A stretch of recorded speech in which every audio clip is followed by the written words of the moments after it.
बिस्मिल्लाहिर्रहमानिर्रहीम। बेटो बेटियों अस्सलाम वालेकुम। आज हमारा नेक्स्ट लेक्चर जो है वो है सम कॉमन वायरल डिसीज़ इन पाकिस्तान। पाकिस्तान में पाई जाने वाली जो आम बीमारियां हैं उनमें से चंद एक को हमारे सिलेबस में डिस्कस किया गया है, तो हम उसको यहाँ पे डिस्क्राइब कर रहे हैं। यहाँ पे ये टेबल फॉर्म में मैंने आपको ये सारा शो कर दिया हुआ है। तो यहाँ पे फर्स्ट डिसीज़ है स्मॉल पॉक्स, जिसको हमने एक्सप्लेन करना है कुछ हद तक, और herpes simplex, influenza, mumps and measles, and finally it is poliomyelitis, जिसे हम सिंपली कहते हैं पोलियो। तो इन सारी डिसीज़ के लिए हमने कुछ हेडिंग्स बना लिए हुए हैं। इन डिसीज़ की काज कौन है, इनमें जेनेटिक मटेरियल कौन है, डीएनए या आरएनए, इनमें एनवेलप है या नहीं है, और इनकी सिम्टम्स क्या हैं और इनकी हिस्ट्री क्या है, ये सारा हमने यहाँ पे डिस्क्राइब करना है। और एज का भी एक थोड़ी सी छोटी सी बात करनी है, किस एज में ये डिसीज़ होती है। तो ज़रा देखिए, बहुत ही आसान टॉपिक है और शॉर्ट टॉपिक है आज का लेक्चर जो है।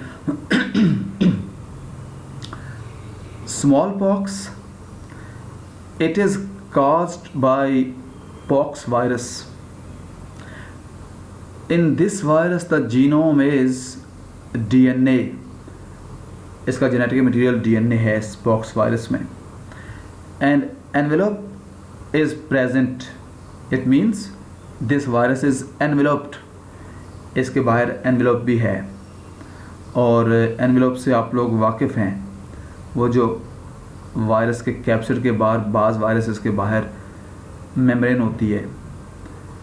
इसकी सिम्टम्स में स्पेशली इसको आपने याद रखना है, इसको स्मॉल पॉक्स को, इन सारी डिजीज़ में से स्पेशली इसको, raised fluid filled vesicles on skin, skin के ऊपर छाले से बन जाते हैं, उभार से बन जाते हैं, और उनमें पानी सा भरा होता है। फिर later these raised fluid filled vesicles become pustules, और बाद में उनमें पस पड़ जाती है। वो जो पानी था थोड़े से पक जाते हैं और वो पस बन जाती है, उन्हें बोलते हैं पस्ट्यूल्स।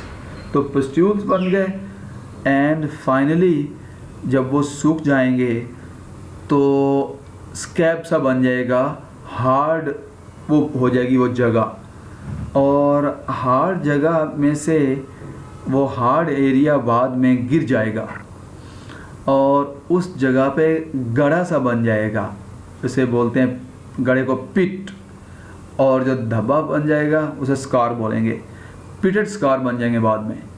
उन पिटेड स्कार्स को, उस गहरे धब्बे को द पॉक्स, उस स्मॉल पॉक्स में एक्स है यहाँ पे, POCKS, पॉक्स, पिटेड स्कार्स को बोलते हैं। तो ये हो गया इसका स्मॉल पॉक्स में। अब ज़रा यही बात दूसरी डिजीज़ में आ जाते हैं हम, herpes simplex. It is caused by herpes virus. इसकी हर्पीस सिम्प्लेक्स की मुख्तलिफ टाइप्स हैं, टाइप 1, टाइप 2, इस तरह से। तो it is caused by DNA virus. ये जो हर्पीस सिम्प्लेक्स है caused by DNA virus, this virus is also enveloped, and what happens here, इसकी सिम्टम्स क्या है, vascular lesions on epithelium of ectodermal tissue. तो एक्टोडर्मल टिश्यूज़ जो हैं, जो आउटर हमारी स्किन एरियाज़ में होते हैं, उनकी एपिथेलियम में, अपर सरफेस में,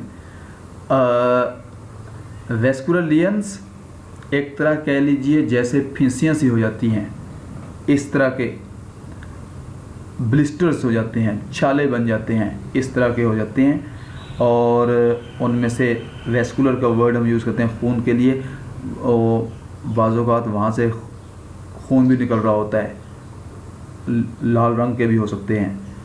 और common on lips mouth and other skin areas of the body, specially ये लिप्स और मुंह के ऊपर, मुंह के अंदर भी हो सकते हैं और स्किन की बाकी जगहों पे भी हो सकते हैं ये वाले वैस्कुलर लीजन्स।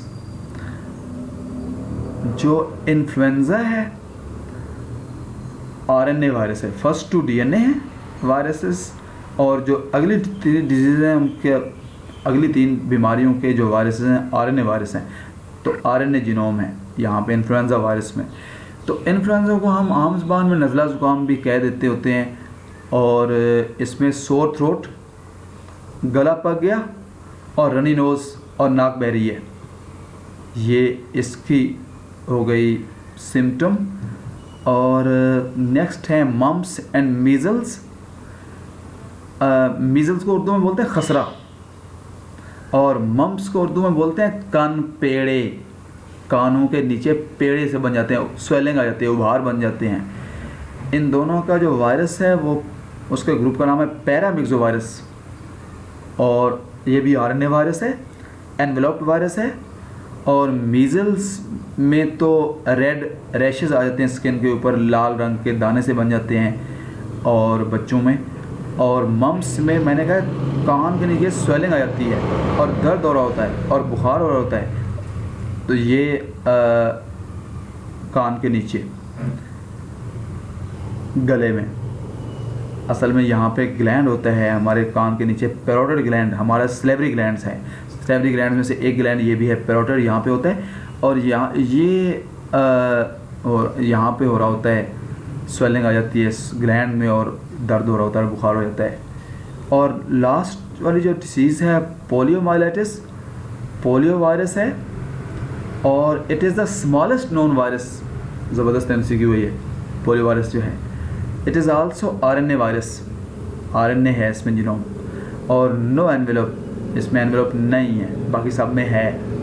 इसमें बुखार हो जाता है, दर्द हो रहा होता है, और शिद्दत ज़्यादा हो तो फिर पैरालाइज हो जाते हैं बंदे के, उस बच्चे के बाजू या टांगें, वो नाकारा हो सकते हैं। अब थोड़ा सा और आपको दिखाता हूँ इन डिसीज़ का।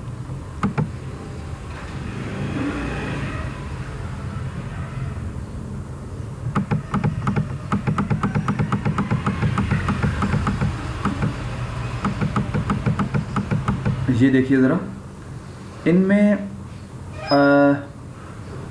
हिस्ट्री में हम कहेंगे ये जो फर्स्ट डिज़ीज़ है स्मॉल पॉक्स, एंशियंट डिज़ीज़ है, बहुत कदीमी, एपिडेमिक फॉर्म में है। आप इन तीनों वर्ड से, एंडेमिक और एपिडेमिक, और इन वाकिफ़ हैं दोनों वर्ड से, और तीसरे वर्ड से पेंडेमिक से भी वाकिफ़ हैं आप। आजकल इसे कहा जा रहा है जो कोरोना वायरस डिसीज़ है, इट इज़ पेंडेमिक, जो बहुत सारे कंट्रीज़ में दुनिया में फैल जाए, और किसी लोकल एरिया में है एंडेमिक है, और जो जल्दी जल्दी फैल रही है एक एरिया से दूसरे एरिया की तरफ, एक कंट्री में, एक ही कंट्री में उसके मुख्तलिफ लोगों में, मुख्तलिफ एरियाज़ में फैलती जा रही है, वो एपिडेमिक है। तो एपिडेमिक फॉर्म में ये फैलती है ये डिज़ीज़, और ये स्टार्ट हुई थी एपिडेमिक फॉर्म में चाइना के मुख्तलिफ एरियाज़ में। और 12th century BC before Christ, हज़रत ईसा अलैहिस्सलाम की पैदाइश से भी पहले, 12th सेंचुरी 12वीं सदी में, हज़रत ईसा अलैहिस्सलाम की पैदाइश से भी पहले ये स्टार्ट हुई थी एपिडेमिक फॉर्म में। और अर्ली 20th सेंचुरी में, 20वीं सदी के स्टार्ट में ये दुनिया में कॉमन थी। और जबकि यहाँ देखिए बाय 1950s और 50 तक, 1950 तक, 20वीं सदी के मिड तक डिक्रीज़ हो गई। वजह इम्यूनाइजेशन, वैक्सीनेशन के मुख्तलिफ प्रोसेस आ गए थे। तो आपको याद है हमने कहा था एडवर्ड जेनर और उसने कहा था काऊ पॉक्स को वैक्सीन के तौर पे यूज़ किया था against this disease small pox. तो इम्यूनाइजेशन और वैक्सीनेशन प्रोसेस आ चुका था, लिहाजा काफ़ी हद तक डिक्रीज़ हो गई है, but still it is found in third world countries, जो दुनिया के गरीब कंट्रीज़ हैं, अब भी उनमें अभी तक है। तो ये देखिए यहाँ पे मोस्टली ये एज जिसमें होती है चाइल्डहुड, बचपन में होती है ये बीमारी, और बाकी सारी इसकी बातें मैं आपको बता चुका हूँ। दूसरी डिजीज़ में आ जाइए,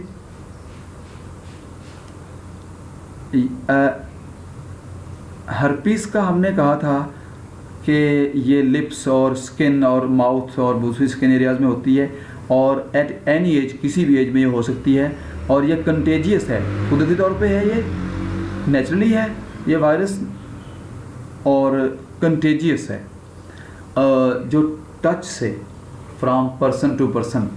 अब इस कंटेजियस बोलते हैं कि जैसे एक शख्स का दूसरे शख्स को टच करने पे, बॉडी टच करने पे, या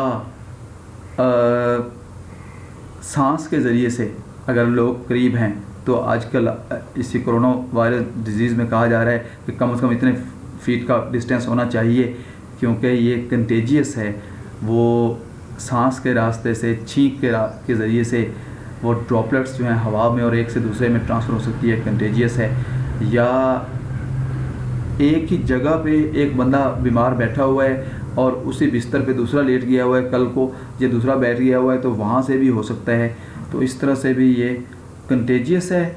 और वो जो नेक्स्ट डिजीज़ है इन्फ्लुएंज़ा, वाइड स्प्रेड है, वाइड स्प्रेड मीन कॉमन, और एपिडेमिक फॉर्म में ये भी फैलती है और जल्दी जल्दी फैल रही होती है from one area to other, और एट एनी एज, किसी भी एज में ये हो सकती है। और वो मम्स और मीज़ल्स का हम कह रहे हैं कि मम्स जो है हाईली कंटेजियस है, ये ज़रूर याद रखिएगा, हाईली कंटेजियस है,